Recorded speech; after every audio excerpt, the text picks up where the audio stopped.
Perjalanan pendidikan nasional. Pendidikan di Indonesia telah mengalami banyak perubahan dari masa ke masa, dimulai dari pendidikan pada masa prakolonial. Pada pendidikan ini dimulai dari abad 7 sampai 16 Masehi. Pendidikan ini hanya berfokus pada pendidikan agama seperti Hindu, Buddha, dan Islam. Pengajaran ini diajarkan oleh wali, brahmana, maupun kiai.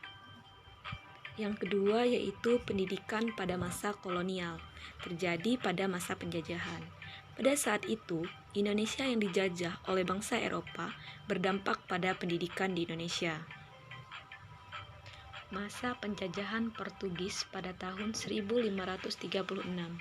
Pada masa ini, berdiri seminari di Ternate, yaitu sekolah agama yang hanya diadakan untuk anak orang-orang terkemuka. Pelajaran yang diajarkan yaitu agama, baca tulis, dan selanjutnya yaitu pendidikan pada masa penjajahan Belanda pada tahun 1607. Pada tahun ini, VOC mendirikan sekolah pertama di kota Ambon.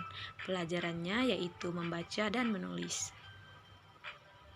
Selanjutnya, pada tahun 1617, didirikan sekolah pertama di Jakarta untuk menghasilkan tenaga kerja yang dapat dipekerjakan pada bagian administrasi dan gereja pemerintahan Belanda. Selanjutnya, pada tahun 1854, bupati atau petinggi negara menyediakan sekolah yang hanya diperuntukkan untuk calon pegawai. Hal ini bertujuan membantu perusahaan milik Belanda. Selanjutnya, pada tahun 1864, didirikan sekolah Bumi Putra, namun hanya terdiri dari 3 kelas. Rakyat diberi pelajaran baca, tulis, dan hitung yang sederhana. Pada akhir abad ke-19, di Pulau Jawa terjadi wabah penyakit menular.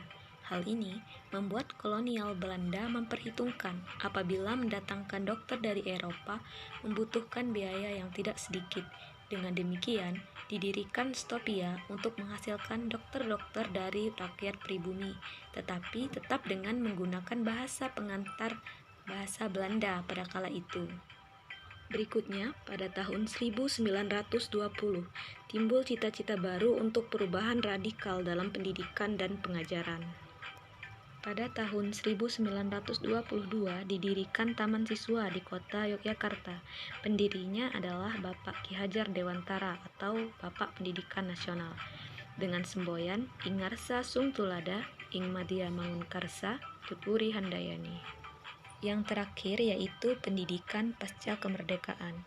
Pada masa ini terdapat Undang-Undang Pokok Pendidikan dan Pengajaran Nomor 4 Tahun 1960.